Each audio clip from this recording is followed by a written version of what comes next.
Although the so-called Border Security and Immigration's Improvement Executive Order that was issued last month by the Trump administration further increased internal repressive policies of massive criminalization, persecution, incarceration, and deportation of undocumented immigrants, one of the most devilish components of this oppressive executive overreach is the elimination of the priority enforcement program that was in place under the Obama administration. Now, this program, although insufficient and minimal, given it was only implemented in 2014, intended to prioritize deportations for those undocumented immigrants who had criminal convictions.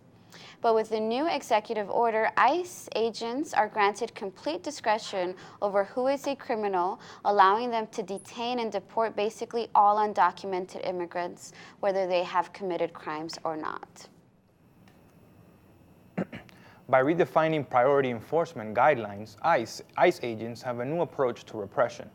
In the recent raids, when ICE agents encounter other undocumented immigrants along with the person they were looking for, these people were also arrested. Other tactics also employed by ICE agents include waiting outside of people's homes to arrest them as they commute to work, or entering the wrong house, fingerprinting everybody, and making the arrest. So as the Trump administration moves to send an unequivocal anti-immigrant message, across the country, the People's Movement prepares the response of resistance. Just yesterday, Milwaukee immigrant rights organization Voces de las Fronteras organized a Day Without Immigrant protest, where thousands of workers and students marched to the county courthouse to protest the county sheriff Clark's plan to cooperate with these federal attacks against immigrant communities. Also, here in Tucson, local Immigrants' Rights Action Committee Lupe is organizing an emergency protest this Thursday, February 16th, outside of the federal building on 300 West Congress Street. They are calling on all progressive and popular forces in town to rally in solidarity with other movements across the country who are fighting for immigrant rights. Now, more than ever here in Tucson, we need our city government to take a stand against the Trump administration and declare Tucson a sanctuary city by approving concrete measures that will prohibit collaborations with ICE and Border Patrol. We must demand our city council take concrete policies that commit to protecting and defending our undocumented brothers and sisters. Now, on to other news. Once again, it seems our state legislature is looking for the most effective way to undermine democracy and suppress the small leverage the people still hold over our legislative system. Financed and promoted, of course, by business interests, including but not limited to the Arizona Chamber of Commerce, the political lackeys who run our state legislature are launching an assault on the citizens' initiative process. This measure comes as a direct response to Proposition 206, a popular initiative approved by the great majority of Arizona voters in the November state election, which was able to achieve a gradual increase of the minimum wage to $12 an hour by 2020, as well as mandatory paid sick time leave for all workers. The state legislature seeks to pass a number of bills designed to complicate the citizens' initiative process by proposing tougher signature gathering requirements for groups seeking to change laws and restricting the ability of citizens have to lead campaigns have obtained funding. At the same time, the legislature also seeks to either reform or outright repeal the Voter Protection Act. The Voter Protection Act was a citizens' initiative constitutional amendment passed in our state in 1998 and prevents lawmakers from repealing or changing voter-approved laws unless that change further promotes the interest of the proposition. Now, how does the process work of citizen-led initiatives? First, you form a committee and file an application with the Secretary of State. Then you collect a minimum number of signatures, 75,321 for a veto referendum, 150,642 for a statute, and 225,963 for a constitutional amendment. And finally, once you've met that threshold, the question goes on the ballot for voters to consider in the general election. Here's a brief overview of how all of that could change. To begin, HCR 2002, HCR 2007, and HB 2320 all target the Voter Protection Act, which prevents lawmakers from making changes to a ballot measure unless they have a 3/4 majority. Again, the other three bills would make it harder to get a citizen-led initiative on the ballot in the first place. HB 2404 addresses signature gatherers, requiring them to undergo a background check and pay a registration fee. They also could not be paid on a per signature basis. This is supposed to prevent fraud, but the state already has checks and balances when it comes to signature gatherers who have to register with the Secretary of State and submit to a background check, and which only adds to the cost. Then we have SCR 1013. Currently, anyone backing an initiative needs to get signatures from 10% of all eligible voters in the state in order for it to appear on the ballot, or 15% of the initiative would change the Constitution. If this measure passes, they'd need to get that many signatures from every legislative district. Lastly, HB 2255 prevents out-of-state residents from making financial contributions in support of ballot measure initiatives. So in Arizona for Prop 206, I worked on that, and the signature gathering is already really difficult. They already throw out many. You also need to have not only the minimum signatures, but thousands, if not, tens of thousands more than you actually need, because a lot of those will be thrown out because of small technical differences.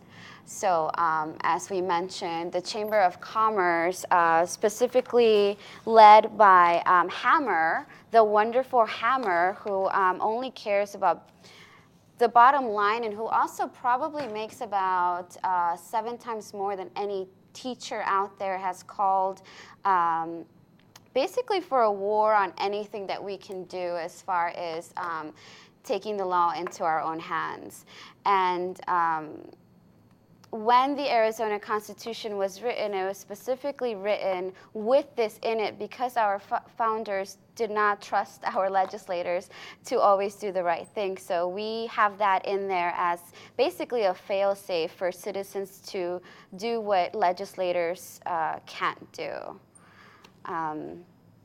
So basically today we're still in the same boat, right? Not trusting our elected official, our state legislature. Mm-hmm. Who are also continuing to seek to disenfranchise the popular vote. Yeah, that's very interesting. And not to mention that most of our legislators are Republican due to severe gerrymandering of our state. So things such as minimum wage hikes would have probably never been acted on by our legislators, which leaves Arizona citizens very little leeway there. So sometimes we have to take the laws into our own hands, and the citizen-led initiative is extremely important. They'd have to change the Constitution, and that's 6 bills that Hammer and his corporate thugs, because they own most of our legislators, are pushing 6 because we raise a starvation wage to a dignified wage. Okay, so to move on. All right, so let us move on to the final part of today's show. Here with us today is Sal Amador from the Tucson Water Protectors, who will be talking a little bit with us about what the organization is doing around indigenous rights and climate change and the right to the water and our natural resource. Hi, Sal, how are you? Thank you for being with us today. Thank you for having me on. Awesome. So the first question, I guess, just a little bit about how you got involved with the Water Protectors and some quick background story on the Dakota Access Pipeline struggle. I think this is all relatively popular information, so I'll keep it short, succinct. There's something called the Balkan oil fields, which is on the Canadian North Dakota border, and out of there comes fracked oil. Now that process up to this point has included trains and other methods of transportation, and they wanted something safer, something better. So they designed a pipeline that initially ran through Bismarck, North Dakota, and was summarily taken off the table because it went through, I would say like a higher, predominantly white communities. So they moved it. They redid a route, which is a complicated process because of federal Indian policy and historical circumstance in that area. There are many different jurisdictions. So the oil companies spent some time getting together a path where they could run the oil down to Texas. Okay. So how did the Tucson Water Protector group organization come about? Okay. I think that the vast majority of the people within our group, within our organization, have been involved in human rights and civil rights, in resistance to fascism, et cetera, historically. But I think that there was very much a wave of emotion, of pressure, of all the like human capacity toward that. And it was right around Halloween, I remember, and it was really simply looking online and watching the news come out of North Dakota as it was happening, and it was relatively heartbreaking, Yeah. So quite simply, I called a meeting to the community, and the Tucson Water Protectors rose out of that organically, not per se of myself or any particular viewpoint, but because it was open to all, it included many different viewpoints. Okay. You want to ask a question? Yeah, so we all followed it, right? Mm-hmm. And we thought, well, the optimist in some of us thought that, yay, it's not going to happen. Can you tell us how that was for you guys when Trump said, yeah, we're going to do it, after a lot of people left the camp, right? Yes. And how was that general down here for you guys? I think I have a relatively different perspective, but I will give you a general perspective of the group. It was heartbreak. It was hard. It was that like people had done actions and stood in solidarity with each other and still reached a point where, regardless of that, it was still happening, even with Obama stepping in to stop it initially. And but for me, personally, I'll be honest, I didn't believe that it was stopped from the beginning. I didn't believe Obama was going to stop it. Even if he did particular actions in the short term, I knew that just around the corner was Trump. So I knew that it was going to be a long battle, essentially. So we know that Seattle withdrew from Wells Fargo, one of the major funders of this, and we've seen kind of a shift where we're asking, the movement is asking people to withdraw their money, and what are you guys doing here in Arizona and here in Tucson? Okay, well, specifically we are sponsoring a campaign at the University of Arizona, starting at the University of Arizona, to promote, not even promote, to have the university protect its image as a shining beacon on the hill, as a place of education, and to move forward with us to a sustainable future and divest from Wells Fargo. And to take that and take it to all major universities here in Arizona. I think that strategically speaking, things changed where we started trying to figure out chinks in the armor of this oil-driven economic cartel. We'll say cartel. And so we started looking, well, how do we actually stop that? On one hand, there's direct actions, there's like public awareness, and all of that is fine, but then it's like, what's left? Well, the money, the financing for these things. So we very much have switched our focus because popularly the group has decided together that our focus, that we can do so much more if we can lead a campaign to defund Apple. And it's not just Apple, it's to defund Keystone XL, to defund fracking, to defund all of these very unsustainable interactions with the earth that persist. Thinking about everything that you're saying, how these corporations, the sort of the interconnection between banks, between profit-driven entities, and the damage that does to the earth, to the climate, to the environment, but also on a social level. These institutions are also part of a sort of a larger systemic, right, that includes the oppression of human beings. So I know, for example, you all did also mobilization on a G4S, which is a private security firm, which is not only involved in the North Dakota Access Project, but also, for example, also is involved in the immigration issue and the detainment, right, the criminalization and the detainment of undocumented immigrants.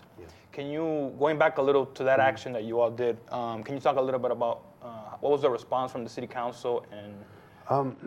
Well, to give you a little more background, G4S has issues with human rights all over the world. They're involved in Israel, Palestine. They're involved with migration. They are directly involved with for-profit prisons, and security, which includes protecting Dakota Access Pipeline and also protecting our own City of Tucson courts, et cetera, et cetera, et cetera. We feel like a company with a human rights record such as theirs is, again, inappropriate. I think of Tucson as this very progressive place, like a bastion in Arizona, like a safe place, compared to Maricopa County and Phoenix. And so for them to maintain this very, just damaging interaction with a particular company is inappropriate. So we led an action, city council, to ask the city council to show that there was popular support to stop working with G4S, to not renew the contract. Now, the campaign to do that is very old, and it came from the migration rights movement, but has kind of morphed in because they're involved in many different aspects of a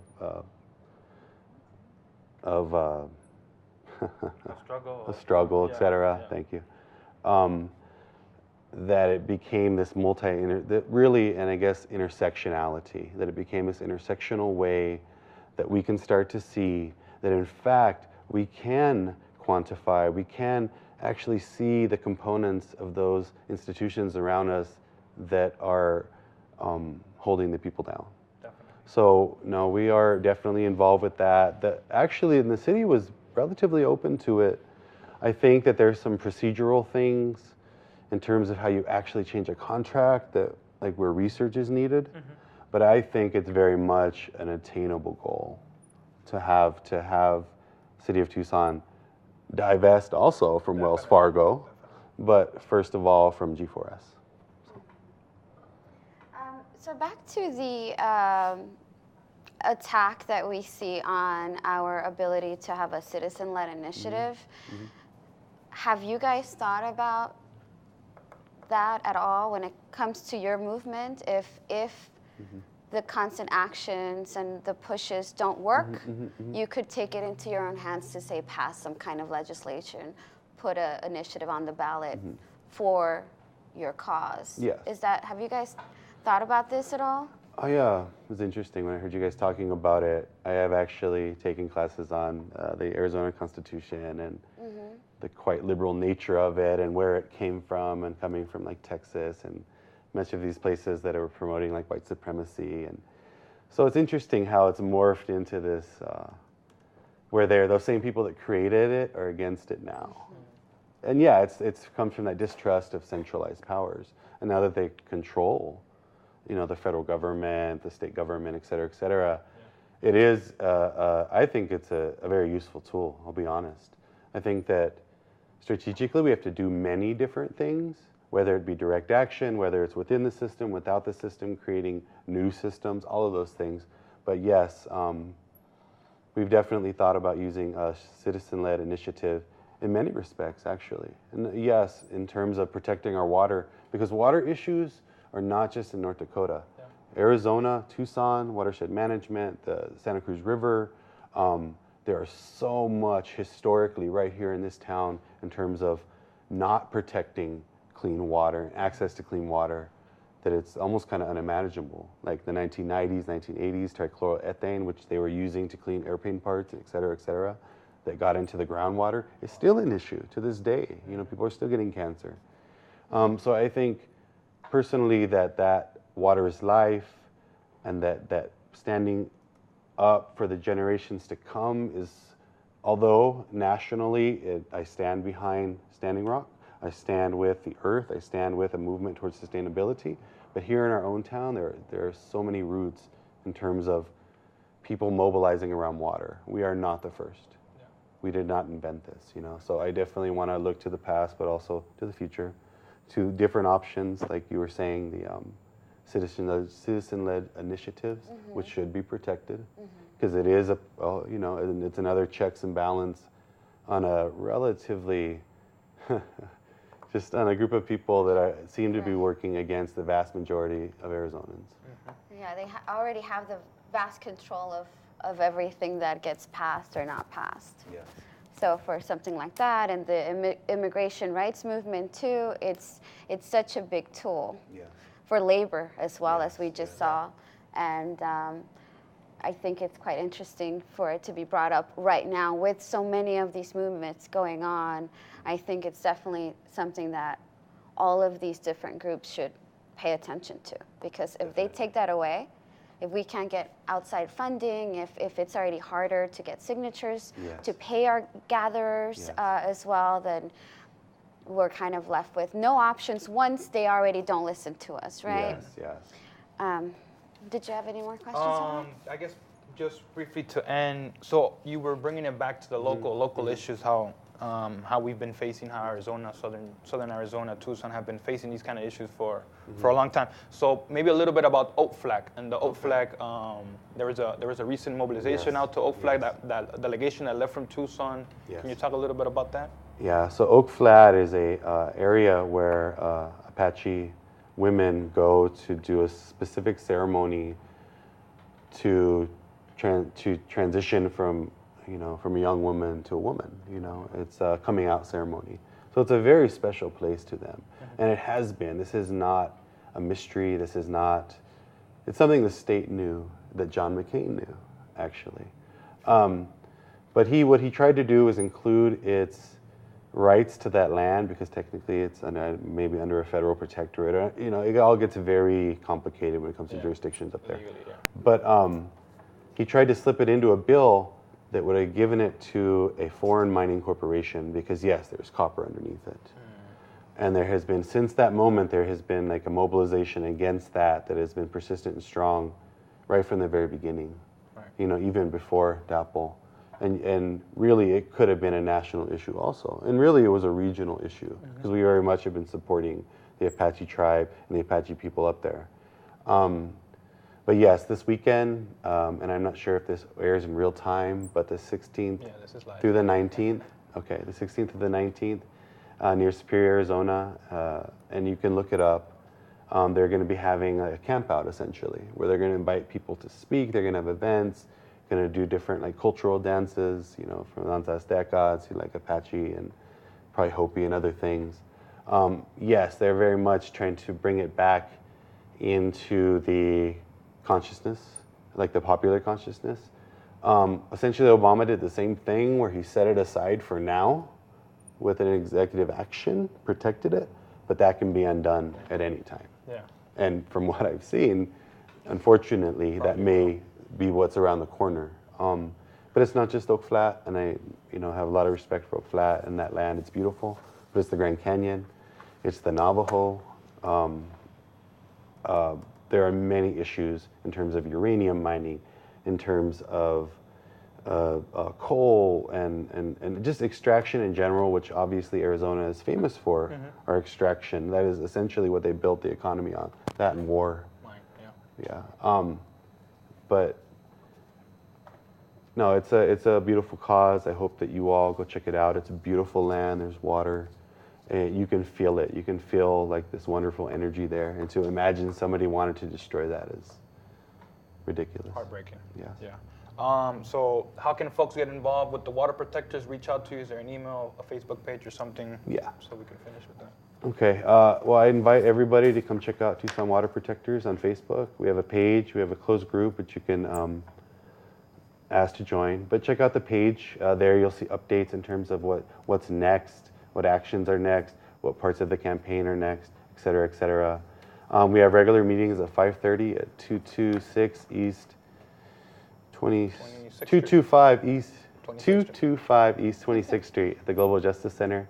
It's actually right now. I'll be going over there. We have our regular 5:30 meeting. I would call it an action planning meeting. We are very much in a place where we are trying to be creative with our actions and reach out to like-minded individuals and organizations. So we ask everyone to get involved. Whether you're in Tucson, Arizona, and it's with the water protectors here in our town, and I want to be specific, I want to acknowledge the Tana'atam people and say that the name of our group is actually the Tucson Water Protectors, which is the original indigenous way to say this area for over 4,000 years. But to get involved in your own communities in your own way, and whatever fight suits you, essentially, because there's so much to do. So. Thank you so much for coming on the show. Definitely. So, and we will be seeing you, I'm sure. Thank you all for joining us. I wanted to wish Edward a happy birthday. And the rest of you guys, happy Valentine's Day. We will see you next Tuesday. Thank you. Bye. Great job.